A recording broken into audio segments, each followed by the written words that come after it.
വിശുദ്ധ ഖുർആൻ സൂറത്ത് ശൂറ 11-ാമത്തെ ആയത്തിൽ ലൈസ കമിസ്ലിഹി ശൈഉൻ വഹുവസ് സമീഉൽ ബസീർ, അല്ലാഹുവിനെ പോലെ യാതൊന്നുമില്ല.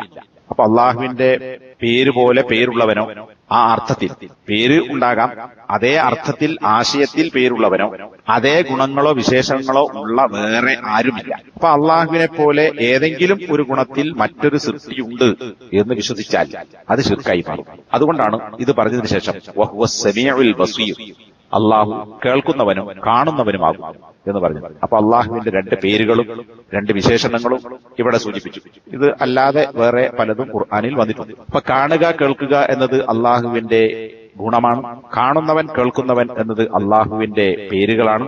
അതിൽ അതേ അർത്ഥത്തിൽ കാണാനോ കേൾക്കാനോ കഴിയുന്ന ഒരു സൃഷ്ടിയും ഒരു പടപ്പും ഉണ്ട് എന്ന് ഒരു മുസ്ലിമിന് വിശ്വസിക്കാൻ കഴിയുകയില്ല. അങ്ങനെ വിശ്വസിച്ചാൽ അള്ളാഹുവിനെ പോലെ കാണുമെന്നോ കേൾക്കുമെന്നോ അറിയുമെന്നോ ഏതെങ്കിലും ഒരാളെക്കുറിച്ച്, അത് നബിയാകട്ടെ മലക്കാകട്ടെ മറ്റ് ഔലിയാക്കന്മാരാകട്ടെ സാലിഹീങ്ങളാകട്ടെ ബീവിമാരാകട്ടെ, ആരെക്കുറിച്ച് വിശ്വസിച്ചാലും ഈ പറയുന്ന തൗഹീദിന്റെ മൂന്നാമത്തെ ഘടകത്തിൽ ശിർക്ക് വെക്കലാകും, തെറ്റായ വിശ്വാസമാണ് എന്ന് ഖുർആൻ പഠിപ്പിച്ചിട്ടുണ്ട്.